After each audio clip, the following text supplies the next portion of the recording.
everything going on, right? With everything going on, how has this Ukraine Russia thing affected your love life? Mm, yeah. It's affected in a very interesting way because when war started, it was almost 3 years ago. It was 2022. And almost at the same time, I got pregnant with my second child. So I was super depressed from like horrified, worried for my parents. And at the same time, I was growing a baby inside me. So it was really hard. Like I would say that 2022 was the hardest year in my life, the hardest year I ever experienced. Mm, 2022 was difficult for many people. Ladies and yeah. gentlemen, we are very honored to have a wonderful, wonderful woman with us today. I was in a bad mood yesterday. I was in a very bad mood yesterday. I don't want to grow up to be an old bitter white guy. I don't. You know what? Mm, Lubia came into my life. Now we've been talking in the past for a while, but I was reminded. I was looking at her work, and I was reminded that life is beautiful. Sex is beautiful. Intimacy is beautiful. We are not alone. Please, everybody, welcome the magnificent Lubia. Lubia Venable. Say hi. oh my God. As you are saying that, I feel goosebumps. Thank you for the warm welcome. So, Lubia, I ask this to everybody. Yeah. What's inspiring you these days? Mm. So that's I feel like I'm very lucky these days because I found something that I love so much, that sex and relationship coaching, that I feel like I touch people in that most beautiful place, that that like when people disconnected or it's like not working, it's not flowing, I come in and I get to share what I learned. And as I'm working with clients, as I'm teaching courses, I learn stuff for myself. So I get to explore this new scenes in sex life and feel more connected with my people. So that inspires me. I feel like I want to bring it to more people because it's amazing. It feels so good. Yeah. I mean, you to kind of encapsulate you, I mean, food, yoga, sex, life in general. So I say that there's certain people in the world who kind of have that fire in them. You know, I came to this revelation where sex and kink and sexual expression is an absolute beautiful thing. And I was Mm. hiding it for many years, even though I did all right, but still. Uh, when did you come to this revelation that or Mm. this kind of revelation of who you are? When did you become, so to speak? Was it Mm. something specific? Yeah, I feel like it was happening, it was a journey because when I had my first sex experience, I was 20 something and my first sex was horrible. I was looking forward to it and then it wasn't anything beautiful. It was awkward and nothing cool about it.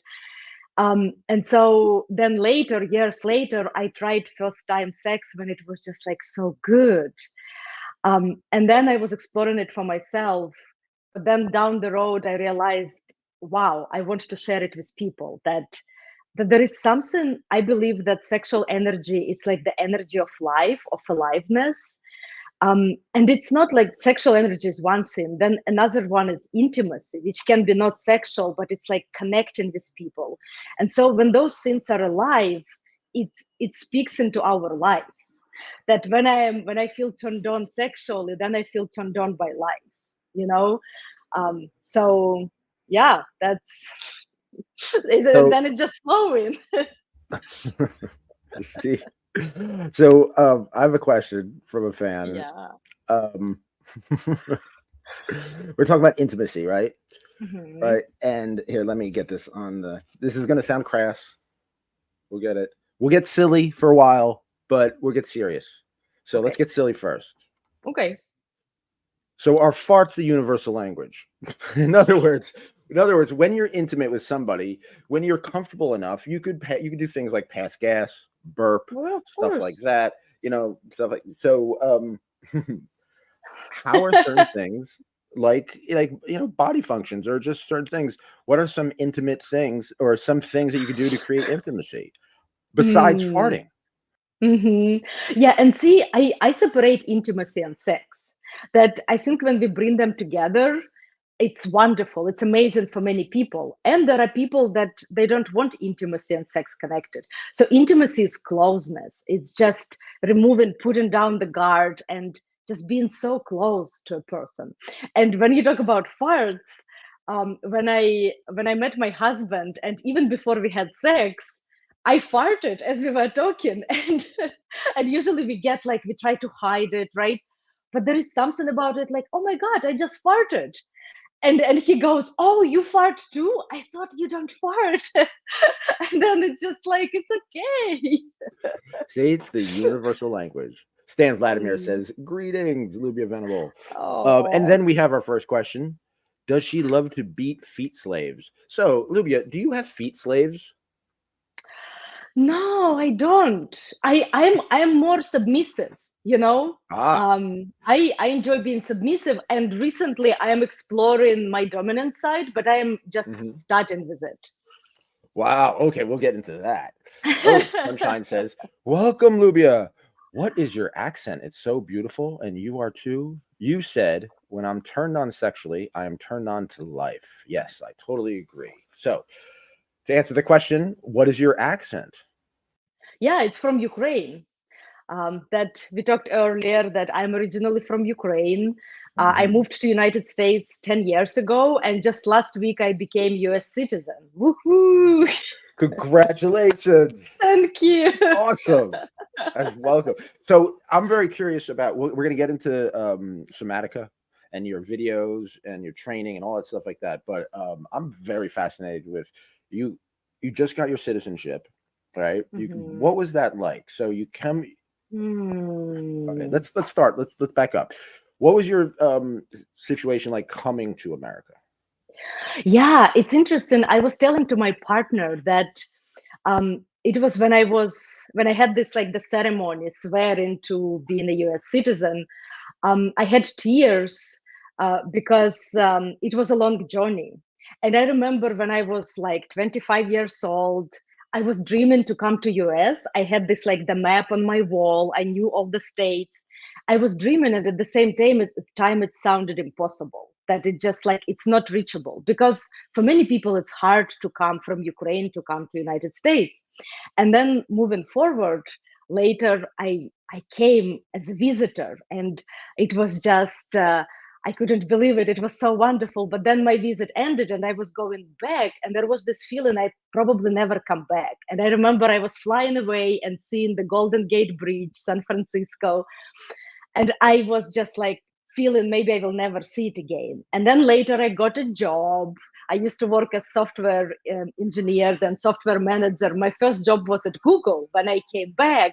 And so as I was flying into again into San Francisco, there was this like no clouds, and I could see again the Golden Gate Bridge, and I was just like, I was into tears, just yes, I am back. And then for a while it was like I there was this feeling that people in America are superior than I am. That Americans, they're better than I am, a girl from Ukraine. And then I had a friend, Rachel, that she's American, and she was almost worshiping me. She was just like so inspired by me, and she was constantly saying how amazing I am, and that was a healing. That's something that can happen in kink, right? That like when we worship feet or we worship genitals or we worship another person, it can be there's a lot of healing happening. And so that wasn't a sexual interaction, but that was just so healing for me to have her just like putting me on pedestal. And then later I met American citizen, my husband, and then I gave birth to two American citizens, right? And now I became an American citizen. That is a wonderful, very inspiring story. Thank you very much for telling us that. Of course, I'm going to ask this question. This is your kinky friends. So, Yes. the attitudes towards sex. You coming from the Ukraine to the U.S. and was it? I'm sorry. Was it San Diego where you first landed? San Francisco. Oh, San That's my Francisco. I'm sorry, San first. That's Francisco. my first Beautiful. rodeo. I Yeah. love San Francisco. Me The too. crookedest street. And yeah. Anyway, so what would you say the attitudes towards sex? You know, in the Ukraine versus here. I mean, Hmm. it's Hmm. I mean, sex is sex, but they're different cultures. Can you expand on that? Yeah, you see, that's a wonderful question because I was born in Soviet Union, right? So later, when I was 6 years old, Ukraine became independent, but there was still like long effect of Soviet Union, post-Soviet Union, and so like my mom says that sex didn't exist in Soviet Union, so it just literally didn't exist. People would in a dark room under the blankets make kids, but nothing was like sex, just literally no one talked about it. There was no requirement for privacy. The parents and their grown-up children lived in the same space. There just like it literally didn't exist. And then coming to US, for me, I came to California and I joined Human Awareness Institute. Then later I learned about polyamory, I learned about kink, and so I joined that community. And so in my world, in my mind, America, which is California, right, and this group of friends is very sex positive, and people talk about it, and people talk about boundaries and their needs and their sexual desires. So this cocoon where I live, where I exist, is very sex positive. But then when I talk to people outside of my close friends, I see that it's not very positive, right? Like people have a lot of shame, and that's what inspired me to do this work, to be sex and relationship coach, that I can help people to transition from having shame, from like not wanting to have sex, to feeling disconnect, to actually embracing it and playing with it like Nicholas does, just like living your life deeply in it, right? Yes, thank you very much. Let's talk about Somatica.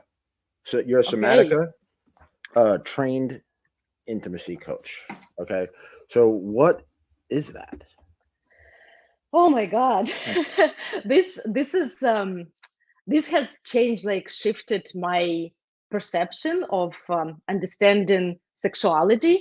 So the reason why I was trained with Somatica method, because I realized, okay, I want to be sex coach, I want to be sex educator, I want to teach people. And I had a huge journey where I learned, I went to Thailand, I learned from Master Mantak Chia, and then I did Tantra. So I learned a lot of stuff for myself.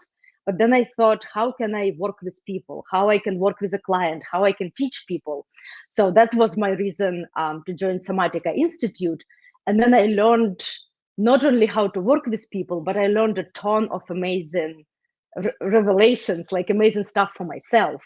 Like the biggest one that I think is just like every person need to know it. And when I learned it, it was just like such a huge aha moment that every person has a core desire. And core desire is a feeling that we want to feel when we are sexual, and we don't choose it. So when we are little kids, around maybe like 6, 7 years old, whatever we experience, then later in life, when we have sex, in a way we want to soothe those wounds. So we either want to have opposite, like let's say if a child was ignored, then person might want to feel celebrated, accepted, or we might want to have it like repetition with agency.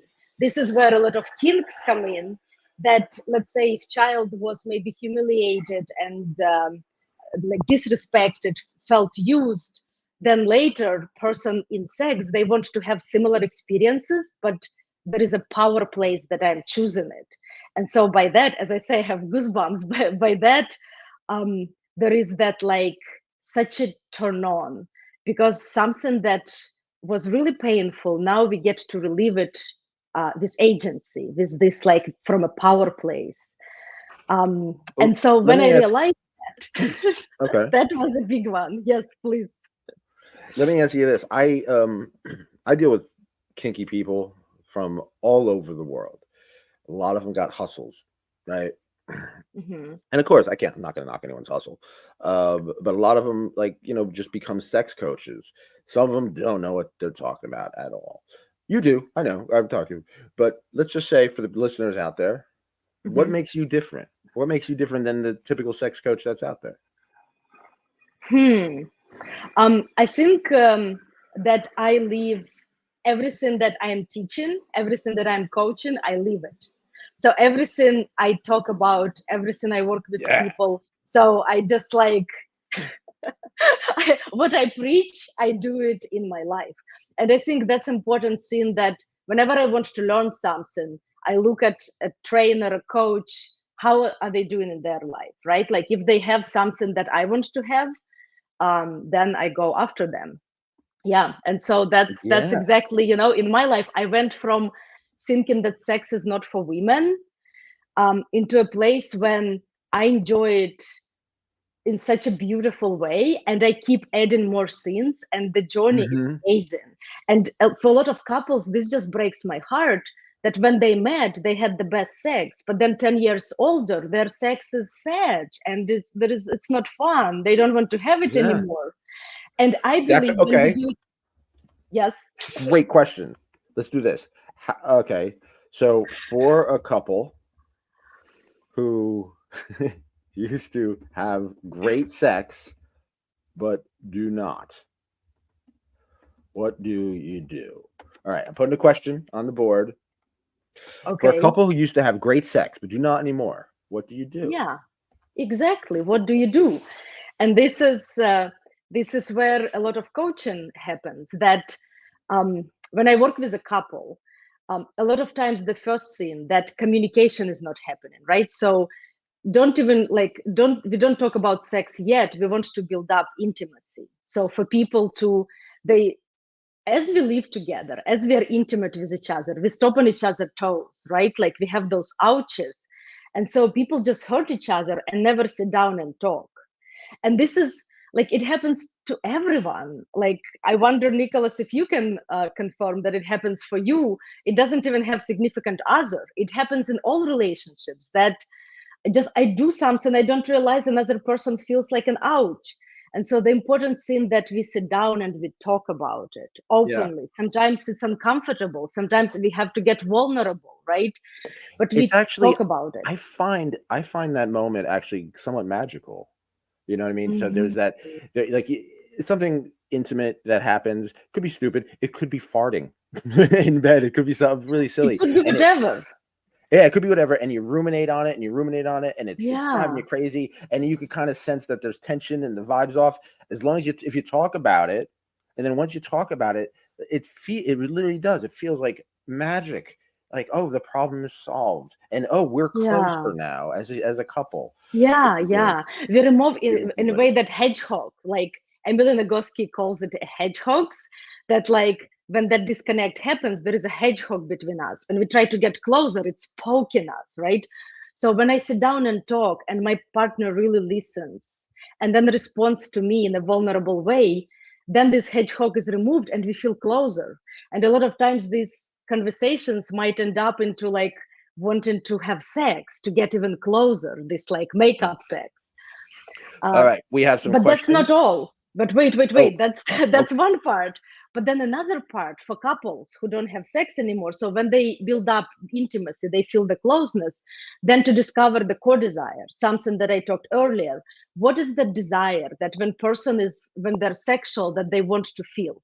And from that desire we can create role play, we can discover kinks, like so many things we can discover, but we need to understand what is that core desire for a person.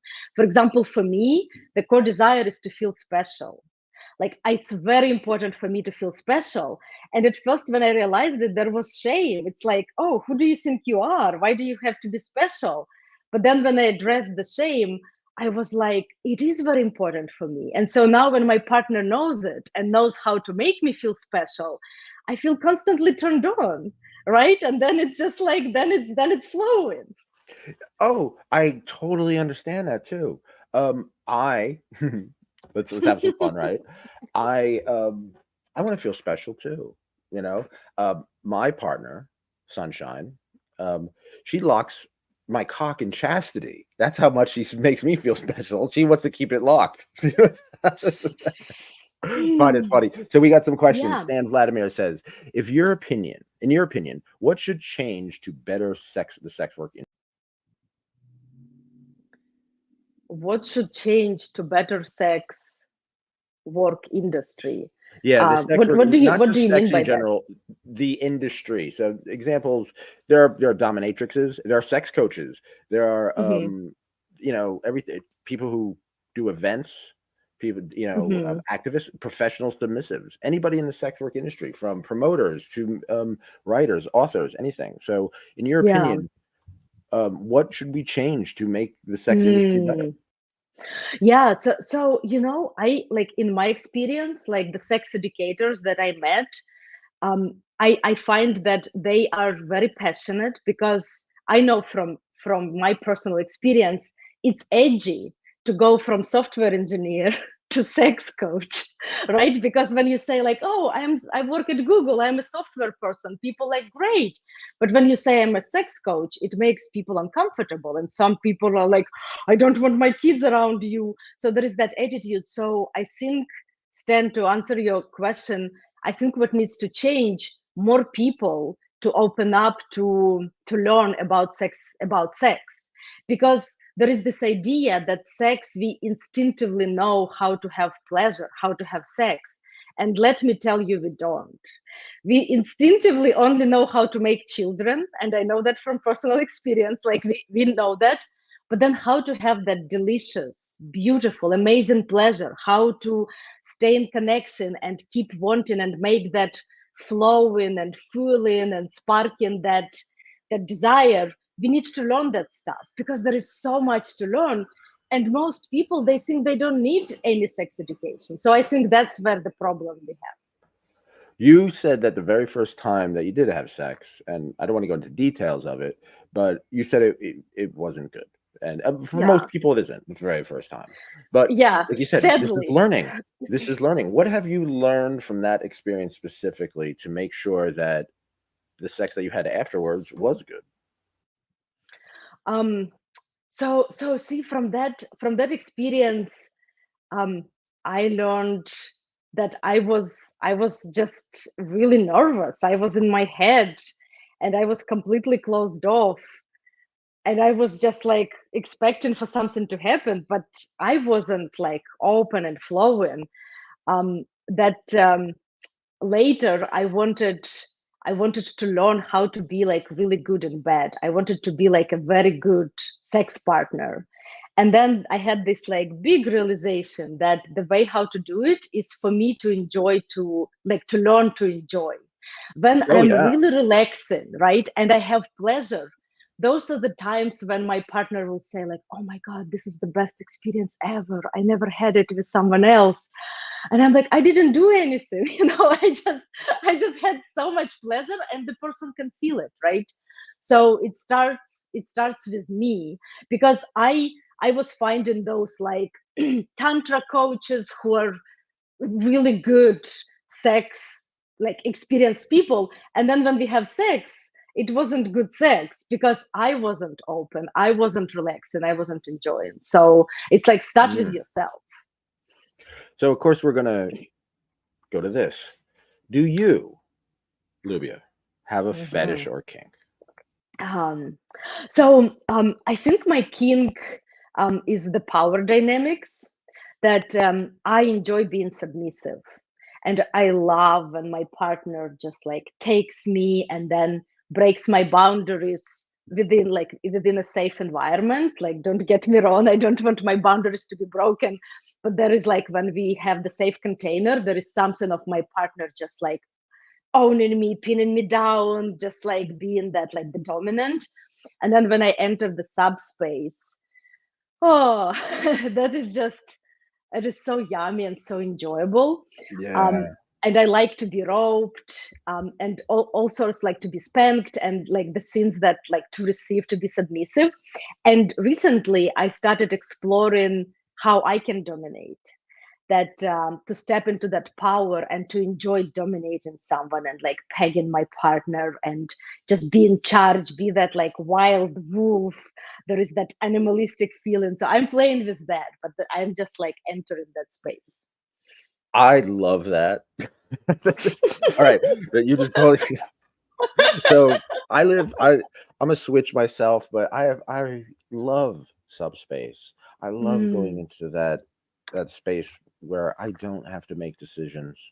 where I don't have to worry about deciding anything. And my Yeah. really main thing is just to serve in worship, you know. I love that.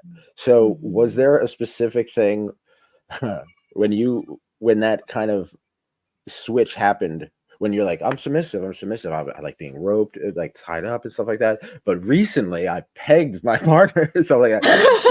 What was it? What was it that made that kind of what was that tipping point? It's funny talking about pegging. I have a friend that's like, we're not sexual with each other, but we have those like deep conversations. And my friend, he's the boss, he owns the company, he's in charge of things. And then he just like tells me, what, Luba, every man wants to be just like pegged, like really good by his partner. And I'm like, really? Like, and I know it's generalization. It's not true that every man loves it, right? But when I heard that and he said it with such confidence, I came to my partner and I'm like, honey, by any chance, do you like that? And he went like, yeah, I would love Yeah. that. Did he have like a whole chest of like strap-ons for you? No, No, no, that's I no, think. that's interest. That's really wonderful. So, are you starting to like I love it when relationships do that. When couples start doing that and they kind of like start to blossom, they take on this new life. Are you engaging in any kind of role play or any kind of very So, creative things that you've never thought of you'd do? yeah. So that's interesting that my partner, he like we tried pagan and he really loved it, but we're both submissive, right? And so we role play for each other. And I love role playing for him because I enjoy like seeing his pleasure. But I was not doing it for me. Right, so I was doing it for him, but then like the subspace is something that I really enjoy. But then my lover, he's more dominant and I really enjoy like him dominating me. But then he started saying, I can feel there is this wild presence in you, like I can see it in your eyes, there is this wolf that I can feel. And that really empowered me to look in. Yeah, And that's when like when I'm like, oh my god. And then I started just like roaring and getting into that energy and like really jumping on him. And I see how he changes, like how he goes from this like strong presence to like so just like completely surrendering. And I started really enjoying it, just like getting a kick out of it. And so yeah, that's how my exploration started. that is that is so beautiful. So we have, Mhm. speaking of role play and embracing new things and stuff like that, we have the stand question. And the stand question is, if you could have any superpower, what would it be and how would you use it in your kinky sex life? Oh my god, if I had a superpower. Oh, I would love to fly.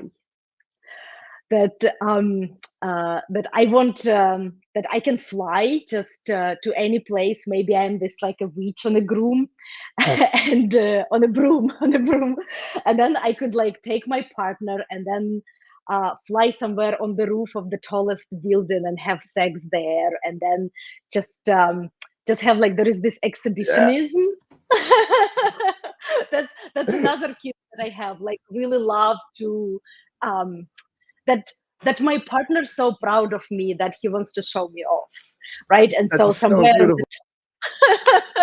somewhere on the tall building that the whole city can watch us and we have sex in front of everyone. Yeah, that is beautiful. I want to find the Mhm. tallest building. I want to fly to find the tallest building so I can find my partner. I bring him there and have sex with him. What a great answer. Um, Sunshine says it's amazing when another person sees in you what you haven't discovered in yourself yet. Oh my god, it is amazing. Yeah, And it's very then powerful. Sunshine has a very good question, which I'm very interested in your answer. Lubia, how do you learn what your core desire is? Yeah, and that's like there is the sequence that I do with my clients to help them discover core desire, right? And so I did it first. I discovered it for myself, and then when I'm helping my clients, I feel like I can even tap deeper into exploring, keep exploring for myself. So the first thing we want to go into this like on visualization to think of the best sex of your life. And there's like sometimes we just talk through it, or if person is open to like being guided and to visualize, I ask them to close their eyes, and I guide them. That's like they go back into this like the best sex, something that is just like absolutely amazing.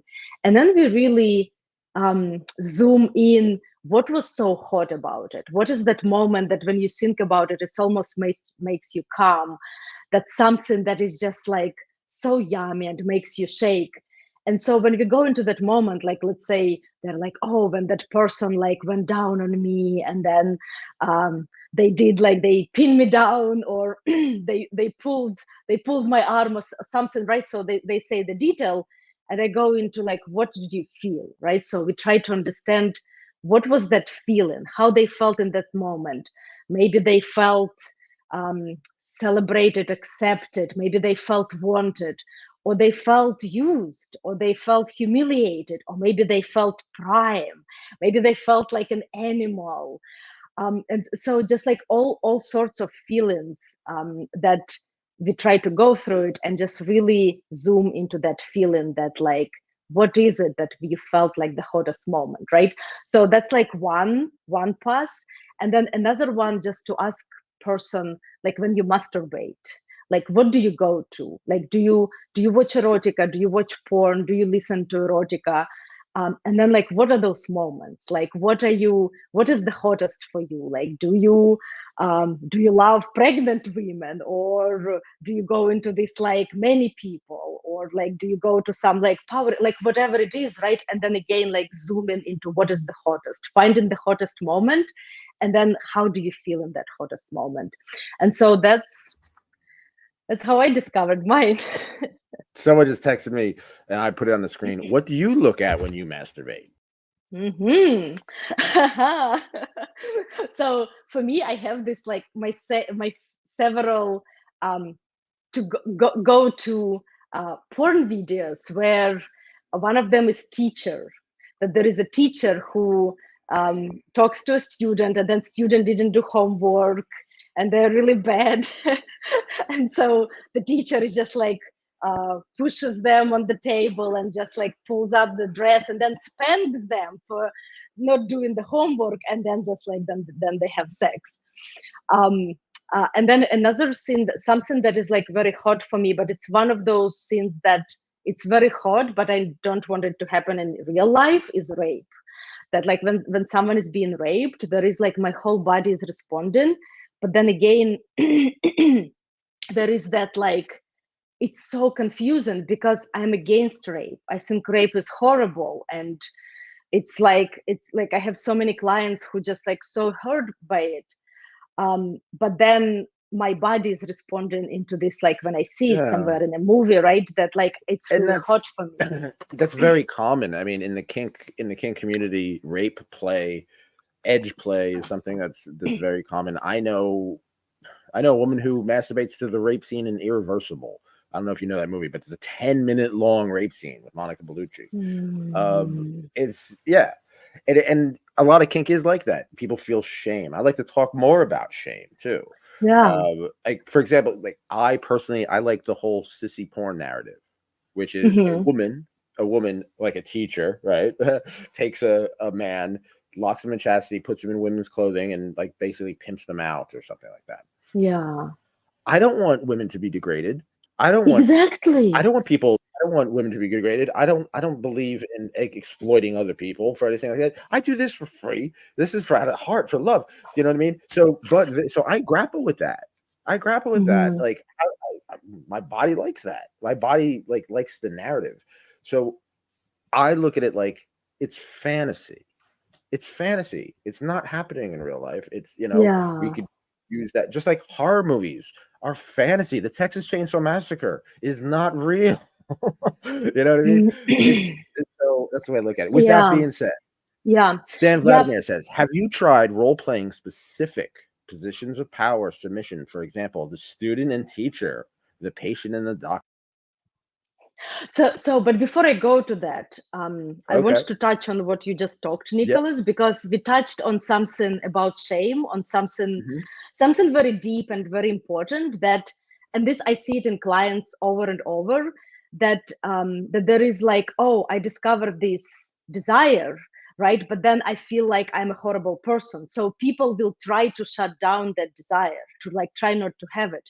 And so this is what's like dishamifying is a lot of work that is done with like with sexuality, that your desire doesn't define you, right? Like I talked earlier, that we have, as little kids, it's formed in our system, so we are not choosing it. I would love to be turned on by roses, but I am not, right? And so whatever we got, it's important to allow yourself to kind of like step away. It doesn't define you, it's not who you are, but just to let yourself play it. And it can be fantasy, or maybe you want to create it.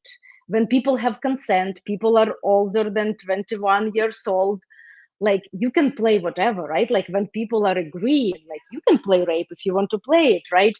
But just like we can leave that, and then again it creates healing for us. It creates healing, and then we have so much fun, right? So Now, to just when it allow yourself.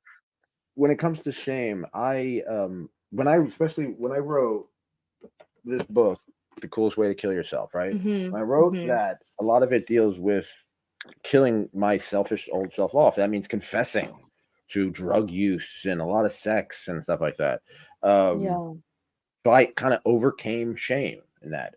But now through Mm. time, through time, the older I get, I still look back and I still struggle with it.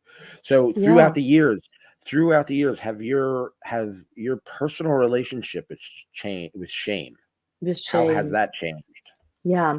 How has Yeah, I your usually relationship say, changed? that's a great question, Nicholas. I usually say that it's like an onion, that like we peel, and then there is next layer coming in. So that's how I experience it. I don't think it goes away completely.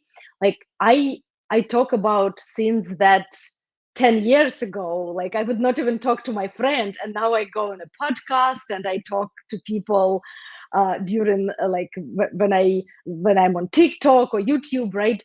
And so I'm thinking like, oh my God, like someone will say like, oh, Luba doesn't have any shame about sex. She's talking about sex all days long. And I do. And I healed a lot of it. And there is still like, there is that next layer. Like I just experienced it the other day, when I went to a tantra event with my partner, and it just like it came up. I felt like I was underdressed. I was too naked for the event, which wasn't clothing optional, and so I felt a lot of shame came up. And so that's, I think it's something. Just recognize it and not allow it to take you, right? So to notice it, and then to just like share it with someone. Like I talked to my partner, and then we laughed at it, right? And it's almost like hello shame, goodbye shame, right? So when we put light on it, I think that's the beauty. That's what helps to slowly heal and Mhm. remove shame. When we talk about it, when we put light, it's And like gremlin, right? When we put light, it yeah, disappears, but bright then it light. comes back. Um, and then when it comes to shame, I think that the world has a loneliness epidemic. Mhm. Right? But there are a lot of people lonely out there. Just, I mean, I'm not talking about the incels who are, involuntarily celibate. I'm talking about like good people who are just alone, who can't connect. We are living in a world where we are connected. First of all, the world is overpopulated, and we're connected more so than ever. But yet there's so many people feel alone. So Yeah. what do you do when you feel lonely? It's not just you could be around Mm. people. You could be around people, big Exactly. loved ones, and feel lonely inside. So what do you do Yeah. when you feel Yeah. lonely? Yeah. I think that feeling lonely and alone are different things. You can feel lonely when you're in the crowd of people. You can have you can have a relationship, you can live with someone in the same house and still feel lonely, right? And then alone, you can be alone and have great time. So that loneliness, I think, this is my belief, that we don't have connection. So when we don't create connection, we just so crave it, and then when we don't get it, we feel lonely, and then we feel moody, and then we feel depressed. And so a lot of times person will go to an event, they go talk to a friend, but that connection is not there.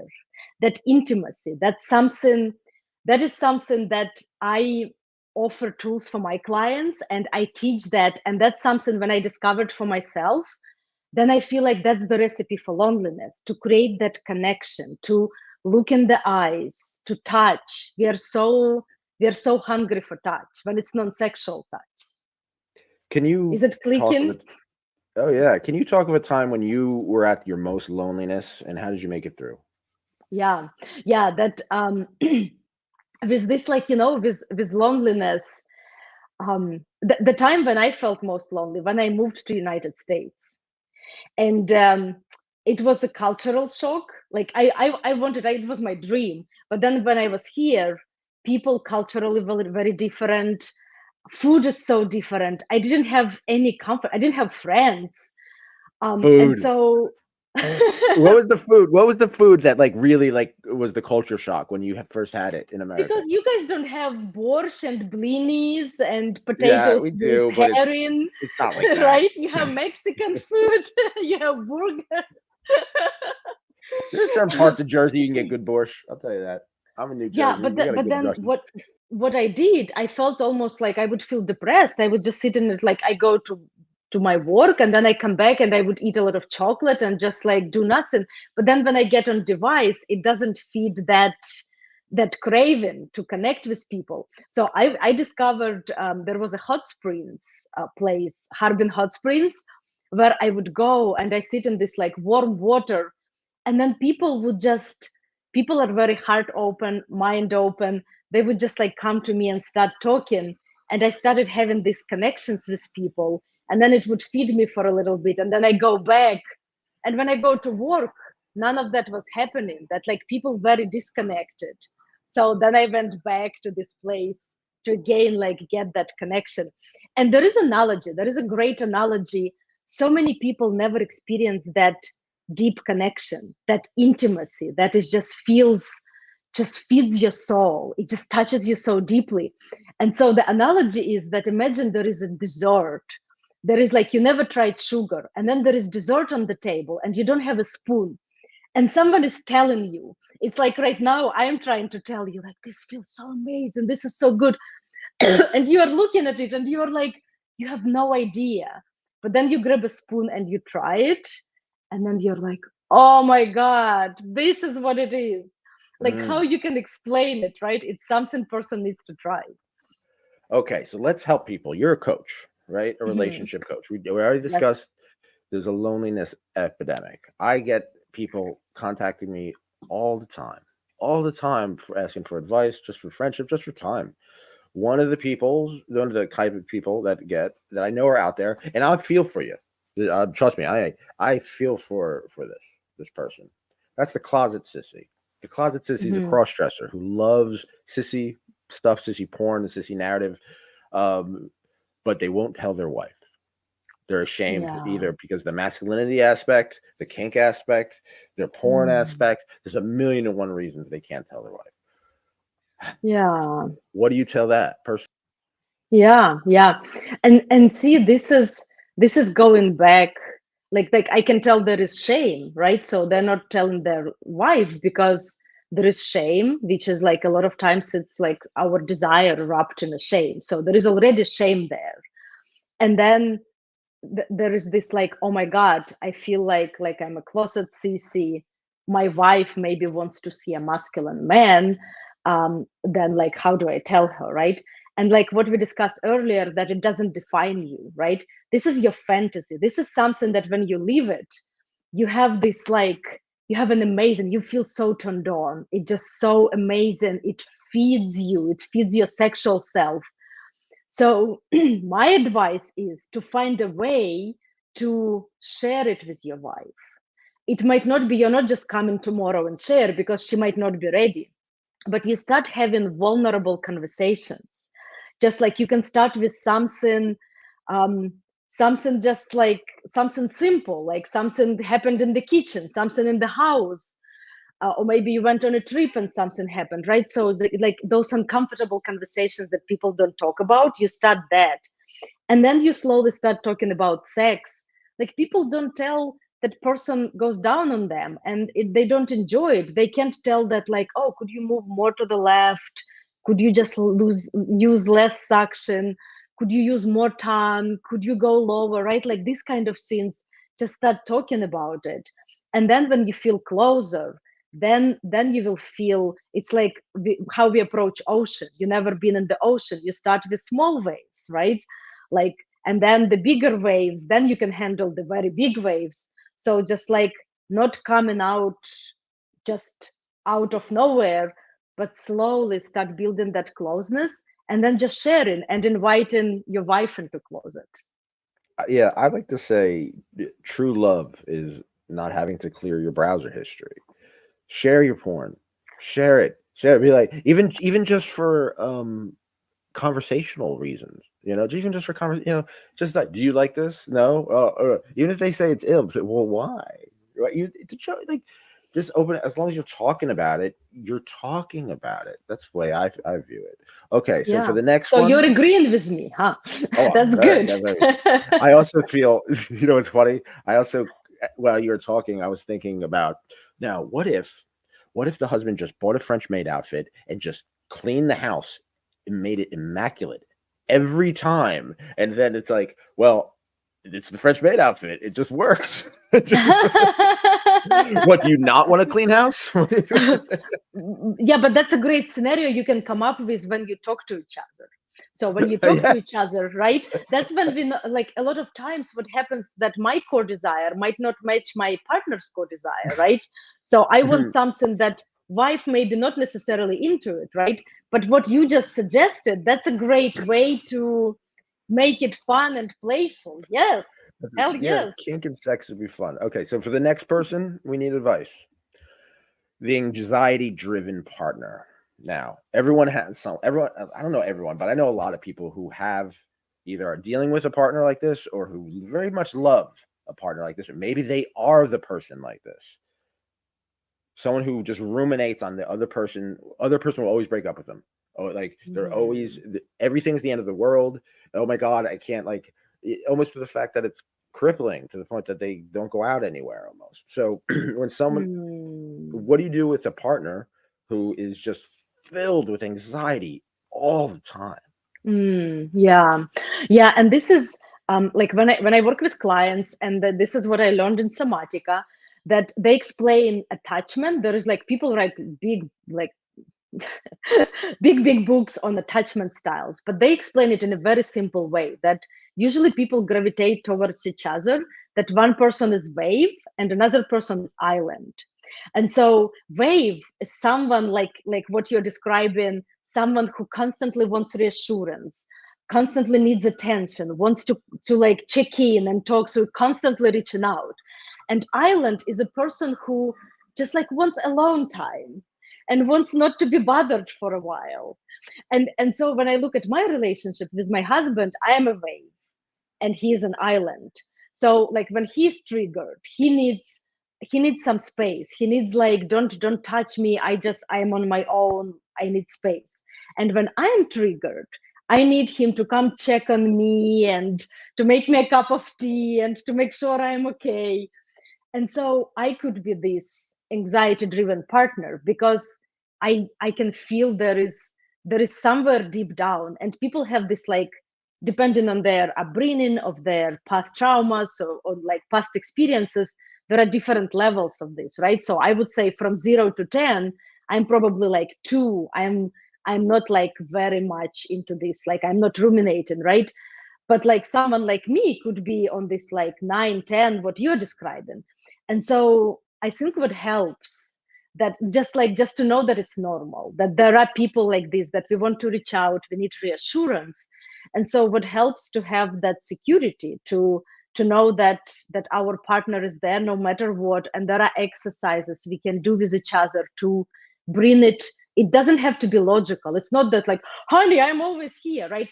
It's like on the subconscious level, on the bones and energetic and deep level, to just know that person is there, and working on self-confidence, just Yeah. like working on, like, okay, I am okay on my own, to build connection with me, that me relationship with me. What am I doing with myself? I would take myself on a date. I have some great times with myself, even it's not my to go place, right? Like, I would have sex with myself. Like, how about self pleasuring and having so much fun with masturbation, instead of having it like quick just to go to bed? Just have lay out the toys and candles, play music, and just doing it in front of the mirror, and just like really loving up on yourself. So just building that self confidence and self love. So that's another part. Yeah, I love of masturbation. And finally, the person who needs advice. What is some advice for women who are in a loveless marriage or just in a loveless partnership? And so, what do you mean, Nicholas? What do you mean by loveless marriage? Meaning that it's gone. The thrill is gone. It's I mean, like there are many people that I know, especially ones who are kinky, who live a vanilla, like have a vanilla out life, a life, in front of everybody. Behind closed doors, they're wildly kinky. Or there's loveless, there's love, I guess, like if they have children or something like that. But like someone who's stuck, what do you tell someone who's stuck in a marriage or a partnership and they don't know what to do? And they don't have Mm. love for their partner anymore, or their partner does not have love for them, but they're married. Mm-hmm. What advice do you give them? Mm.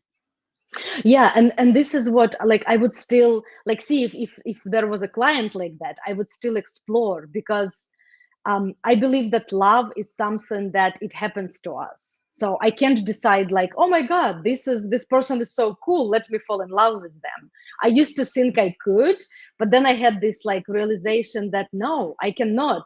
It just like it happens. I fell in love with my husband. He didn't have many, like checkpoints that I wanted in my partner, but then it just happened. I couldn't control it, right?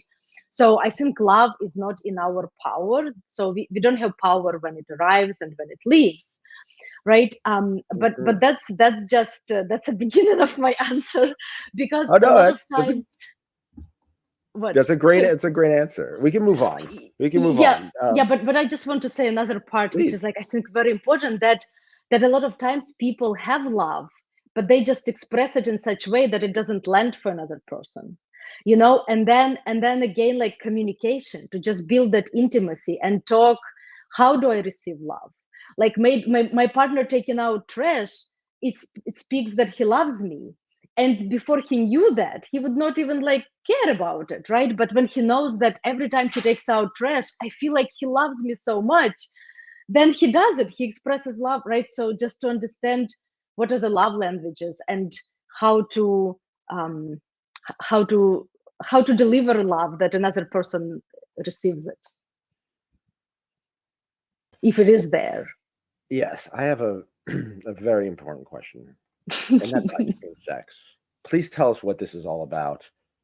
What's your favorite ice cream flavor and why? And the reason I bring this up is because you have a thing called ice cream sex on your Instagram. So please, I love ice cream. My All right, Sunshine and I, we have a love for ice cream. Like I personally love peanut butter, but I'll lick it off her feet. It's wonderful. I love ice cream. I make sundaes for it.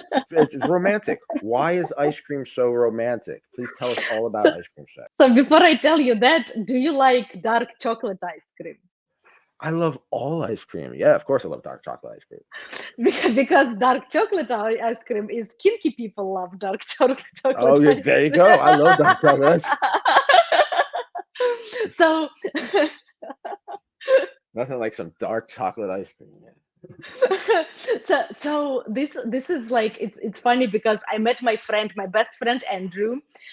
We met at Google when we worked at Google, and he was the first person who I could hug. I feel like people are so disconnected and they're afraid to touch each other. They're afraid to give a compliment. But then he felt just so open, and when we meet, we would hug, and it just felt so good. And later, he wrote this book. So there is a book, Ice Cream Sex, that I was fascinated by it because it actually says that what flavor you like, and then it has explanation of like what it means sexually. So that there is correlation. What flavor you like, that's how you show up sexually. And there is Nice. no proven research, so someone can call bullshit on it. But I know that I like matcha ice cream, the green tea ice cream. Hell yeah. Yeah. Not And oh, that means delicious. people who respond to this like energetic turn on. Like while I'm doing yoga, I feel turned on and I'm ready to continue into sex. So that's for people who like green tea ice cream. And then I Mhm. already said the dark chocolate ice cream, right? So this book it's very colorful, and it's as you go on a date, it can start a conversation. So it's like it's fun. That's what makes it playful, and it opens conversation. And then like the flavors, like just talking about flavors and tasting them, it can take you far into romance and like explorations. Speaking of romance, Jackson asks, Madam, do you have any slaves in your home to do house cleaning? Oh my God, I don't. But why I don't? So Jackson, this is a very good question. Why I do? I'm starting to explore to be a dom, to be dominant. So maybe I should get some slaves who will clean my house. What a great idea! I love creativity in this community. Wow. Jackson has another question, but I'm not going to ask that. This is um he wants to be, yeah, I'll do it. He wants to be your toilet slave. So he's just begging. He didn't ask. He's just begging to. So I don't know. So you got the fire in you. All right, let's go there. You got the fire in you. Do you ever see yourself? You don't know where the kink rabbit hole goes. So where do you see yourself? I'm into things I never thought I'd be into. Ever. Do you Hmm.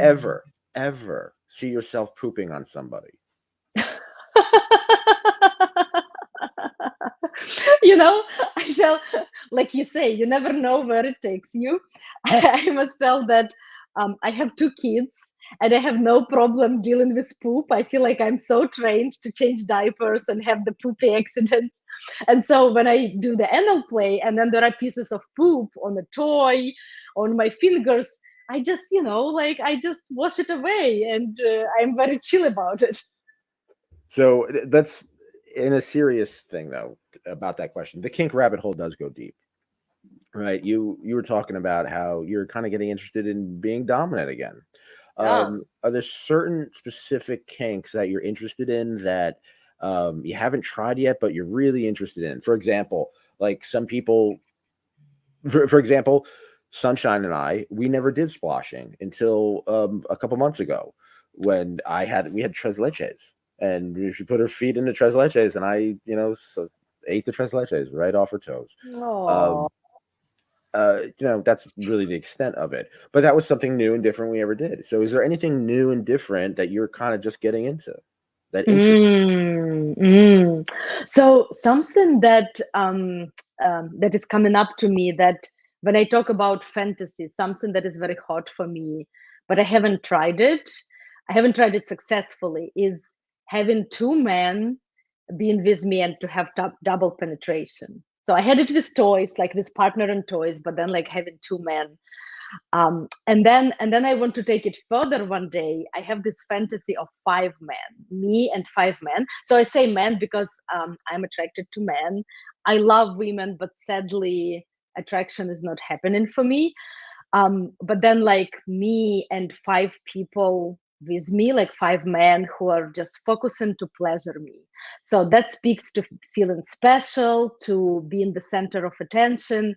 And then I remember like my dad kind of like expressed, he wasn't very respectful towards women, so he was kind of like talking down on women. And there is this like the vulnerable piece that, oh my God, I can't believe five men will be available to just be there, all five for me, all of the five men. I don't know why the number is five, but all of them just to be there for me. It feels like I feel a little emotional. I can't believe it. And yeah, so there is something about that like having more Wonderful. people. Yeah, spit roasting. That's and even in the sissy femdom, that's a major thing to have like the sissy being spit roasted by like pegged by a dom, and then having to suck off the dom of the other dom or men or whatever. Spit roasting is a beautiful thing. Spit roasting for 2024. Nicholas Tanek. I nominate you. Oh. So okay, let's say you're getting spit roasted by all these men. What would be your ultimate kinky fantasy? What location would this place? Where would all this take place? Yeah, so this is what like see your want to take it further, because I feel like I want to be on the stage, that Okay. I picture this like a circular stage that people are all around, and there are many people, and I feel like how they're cheering, they're like clapping and they're cheering and they're so turned on. So I have this like crowds of people watching, and they're just like so loving it and celebrating. And no one says that it's too much, that Lyuba, you want too much. Everyone is like, oh my God, this is so amazing. This is wonderful. Hmm. It's funny. Here you are saying this beautiful fantasy. Really, this wonderful fantasy with his love and heart. And in the chat, there's all these people who are fighting over who can be your toilet slave. That's the internet for you. So, all right, rapid fire recommendations, right? Rapid fire recommendations. They don't have to be kink or sex related, but they can. All right. And they don't have to represent you be all. It's just something that you would recommend. So, recommend a film. Yeah. I like see, I go back to there is this the film came up about Ukraine. Like so many people don't know about Ukraine, and I feel like I want more people to know about my country, my homeland, and to know what is happening. And so when war started, there was this like the famous journalist, like he happened to be there, and he was talking to the president, and I forgot the name of the movie, but he just like he released it, and it talks about it. So there is desire for people to know more about my country. And talking about sexuality, this like there is number one book that I love so much. It's called Come As You Are, and it's written by Emily Nagoski, and she talks about female sexuality. So from scientific perspective, just understanding female sexuality, because male and female sexualities are very different. And so many, like when I was reading it, I had no idea how my body functions. And it was just so eye-opening to to read it. And this is where I learned about hedgehogs that I talked earlier with communication. And it's just like it's a great book, and I love it so much. And for those who are not female but they're into females, it's great for them to read it as well. So all right, recommend a meal. Recommend a meal. What is one of your favorite oh my God, meals borscht. I recommend borscht to everyone. If you're not, like, for example, my husband, he can't eat red beets, and red beets is the main part of it.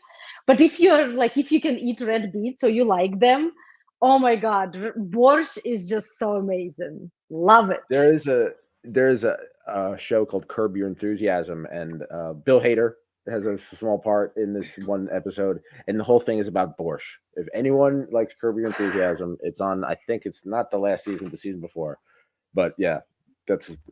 Stan Vladimir says, "What about those five guys being your personal assistants, caring for you and cleaning for you? And if someone tries to mess with you, they have to go through them before talking to you. What about that?" Oh my God. Oh my God. See, there is like now you help me to see more bright sides of being dominant, because I'm just like so enjoyed being the submissive that I couldn't even see the beauty. Like I love it understand, Vladimir. Thank you. This is such a great idea. Oh my God, I'm more and more into dominating. Are you kidding me? I could see you now. Now, don't make me go down this rabbit hole. Seeing you all like in a corset with that accent. Oh my God, I'll be yours. All right, let's continue. We have all right, rapid fire. We did recommend a song. See, I listen. I love Ukrainian songs. So there is Okean Right. Elzy. He's on Spotify. So Okean Elzy, and there is a song called Vona. But in general, I love he's singing in Ukrainian, so you will hear the accent, and I just love him so much. Also about Ukrainians, there's a band called The Wedding Present. They did a side project called The Ukrainians, and it's all like I think Smith covers and stuff like that in Hmm. Ukraine. Yeah, awesome. All right, let's get to the next question. We're almost done. All right. What I think we asked this question, so I'm not gonna do this, but all right. This is a good one. Now, the kink community is a beautiful place, and we're kind of all in it together. So, what are some ways kinky people who are sexually expressive, like yourself, like Mhm. me, you, what are some ways we could stick together and help each other out? Yeah, yeah, and I have like, see, when you say kinky people, I discover it in so many of my clients who I feel like every person has some sort of a kink, right? So it's just like we say kinky people because we discovered it, we had courage to admit it, and we practice it, right? Like we live it. So we are the kinky, and we are lucky people. Like we get to explore it.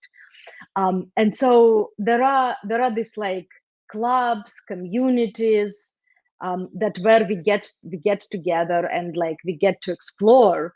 um, and I feel like we want to invite, so I'm on a journey. I want more people to, like, for more people to understand their kink. And for them, because I have, it's so beautiful to see that when I have a client and we go through sessions, and then they discover that they're a dom, and then they start dominating me, and they're such a good dom that just from this, like, they say a sentence, it's not even a scene, it's just like this, but I already, like, I'm entering this Oh yeah. subspace, right? And so, and Hmm. like, just like, and then person who was like, oh, I'm not kinky, like those people are weird, then they start going to events, to kinky events, and like explore scenes, right? So I'm on a journey to bring more people to embracing their desires and not to feel shame about them, and just like, to dance with it. And then we have people who are happy. Then people don't have to do wars. They're exploring their desires, and they live this like pleasurable life. And I think that's so amazing.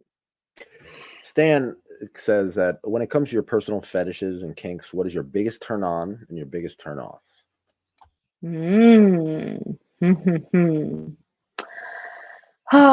So my biggest turn on, that again, like when I'm attracted to men, right? So then when I have this, the masculine man who I see that he's mature, he's in his power, and then he's doing things to make me feel special, so that he would do, he pays attention, and he's like reading me, and he does certain scenes that, like, he discovering what I like and what will make me feel good. And so when he does that, that's like, that turns me on, that he would say like, oh my God, you're so amazing, like I never met a person like you.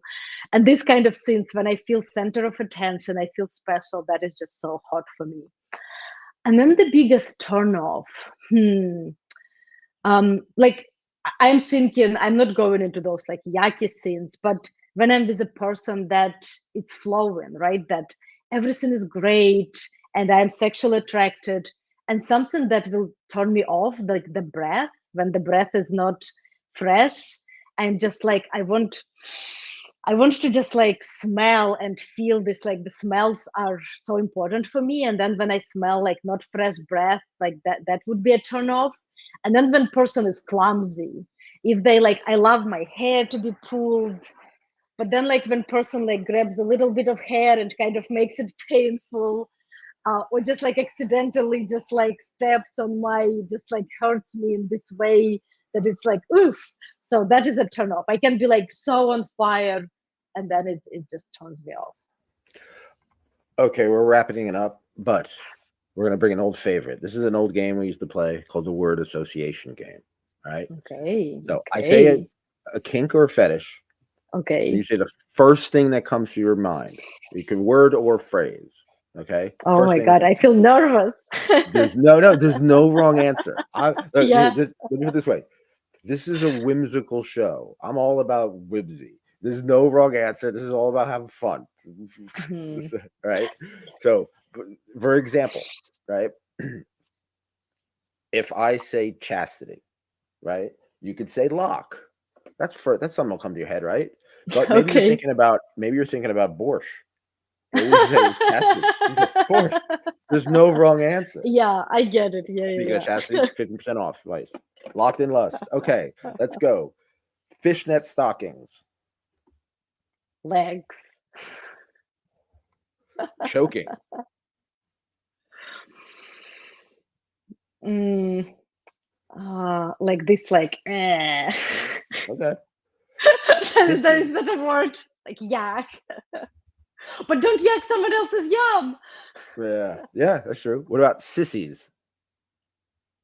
Beautiful dress. Ooh. Spanking. S.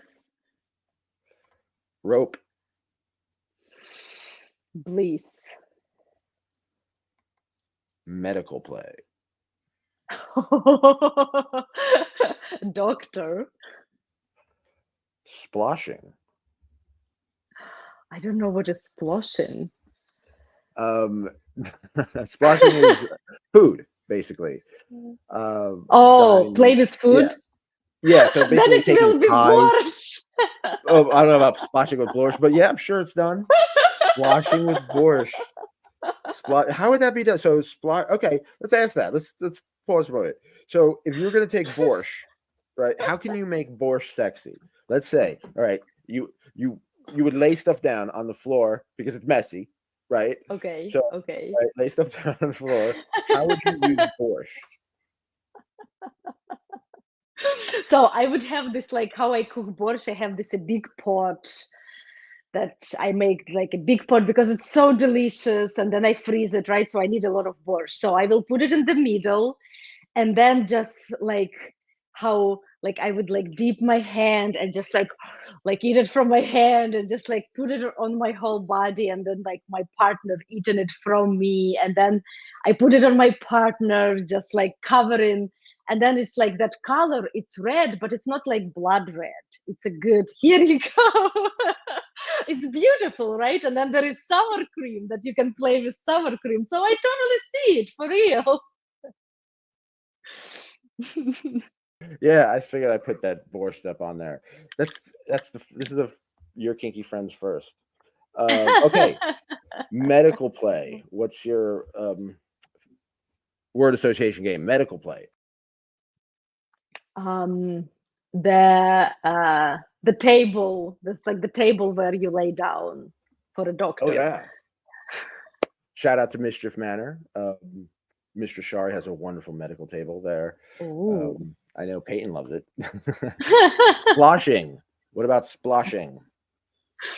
Okay, here we go. Now when I understand it, I Oh will no, we do did. I'm sorry. mental. I'm sorry. Teacher's pet. Teacher's pet. That whole teacher's pet role play. I will be a bunny. The bunny. Oh, you're gonna be the bunny. What about the 50s housewife dynamic? um the pancakes. Yeah, okay. All right. So let me ask you this final thing. All right. We're all looking for something. You know what I mean? Um, where do you want your path to go next? This kinky life, this lifestyle. What's next for Libya? I like that you have people asking questions, and this whole slaves idea is cooking in me.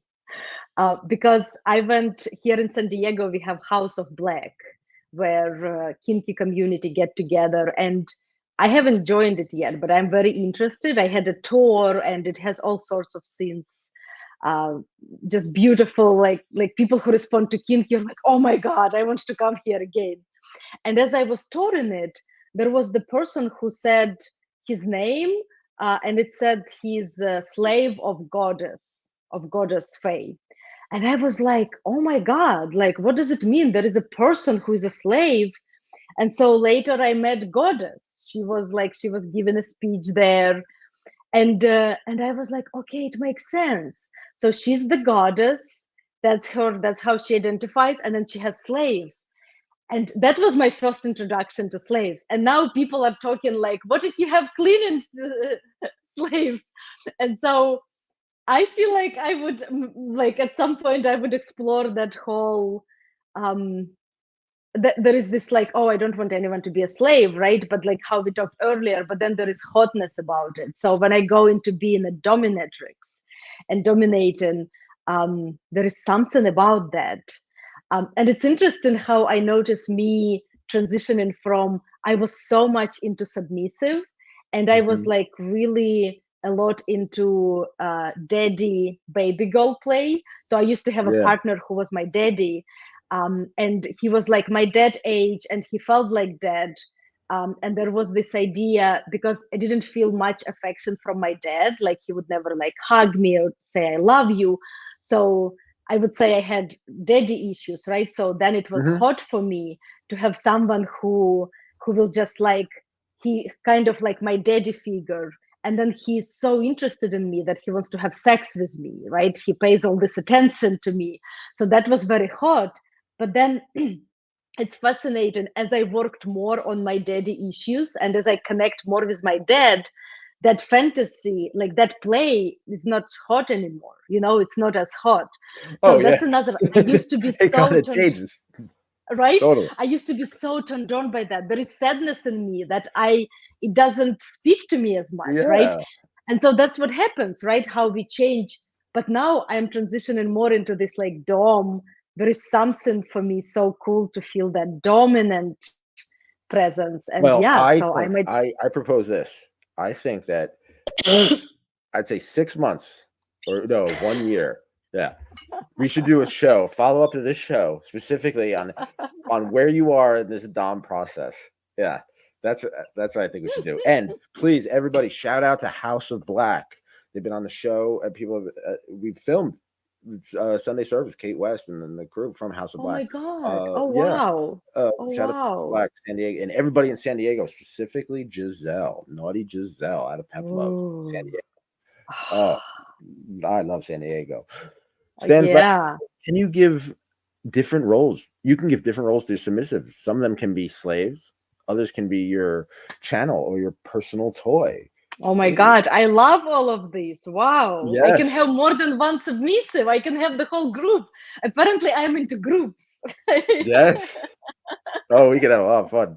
Come to New Jersey. Come to Mischief Manor. Uh, so we're wrapping it up. I want to ask you this: how can people support you? How can people get in touch with you? Mm, That you have a website and there's this. yeah. Yeah, yeah, So yeah. please tell So every way we can get in touch with you. And definitely. My website is lyubavenable.com, and like you spell my name how you see here, Lyuba and then Venable .com. And so if you're in San Diego and you're interested in sex relationship coaching, I work one-on-one with clients. And I'm building this like the membership platform. I just started, so it's only, it doesn't have much materials there, but I'm working on that. So how you can support me, go follow me on TikTok and YouTube. I'm planning to create more videos, and then join my free membership.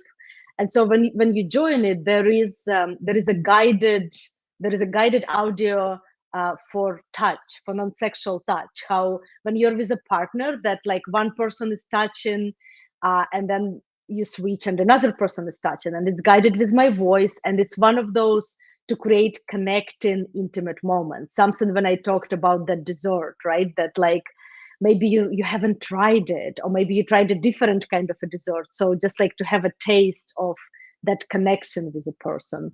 So yeah, join my membership, and then you will be on my mailing list, and you will hear about my updates and what I'm up to. Okay, now for the final question. Right, There is a final question. the spot. Does everybody have a spot?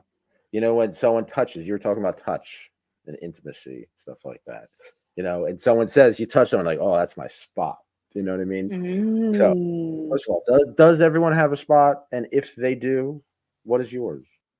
Mm. And so I think you're referring to erogenous zones. Okay. That I have, I, my whole body is just like when I'm in that alive, awake state, it just like touching anywhere just feels so good. And the spot, specifically spot, I feel like my butt. I really like to be touched on my butt cheeks, and just like to be caressed with hands, and then like if there is like some facial hair, to just like run it on my butt feels really good. So that would be Ooh. the spot. Oh, I'm gonna do that. I must say, I'm gonna take this time right now to say, I love Sunshine's butt, which is she's downstairs right now. Make her dinner. Um, you know, but yes, I do love her butt. So with I want to leave on a positive note. Lyuba, it's been an absolute pleasure talking with you. Thank you so much for your Mm, time, your energy, everything about you, your light. Stan Black mm. says it was a pleasure seeing you. Have a good Oh. weekend. So please, everybody, support your kinky friends. Go Mm. subscribe to this on Spotify and also YouTube. We have a lot of footage that we don't put up there. So go to Patreon. And we may be going on tour. Check out our Sunday show every Sunday, 8 p.m. Nico Noir. Have people. Lyuba, you should come on. Mm. It's just very casual every Oh my Sunday. God, I would Yeah. love to. And we have different Sounds topics. fun. Last topic we had was meeting vanilla people from your past. The Oh. week before, we built a BDSM safety kit. You know, we have a good time. Mm. Yeah, Mm. That's beautiful. yourkinkyfriends.com, Yeah, Spotify, yeah. YouTube, all that stuff. And Mm. buy my books. I have 3 books. I have Are they on Shipwreck. Amazon? Yes, they are. The Coolest Yeah, Way to which Kill one? Yourself, Hmm. and also Your Kinky Friends. Oh Um, my God. these are all true, wonderful stories filled with sex, drugs, and an endless amount of music references. Mm. That's that's amazing. Wow. Nicholas, I love your style. I love that you had people join in. Thank you so much. Wow. I had a blast. Thank you. Stay on the line real quick. But to everybody out there, be cool, be kind, keep an open mind. Hmm. Have a great day. Mm.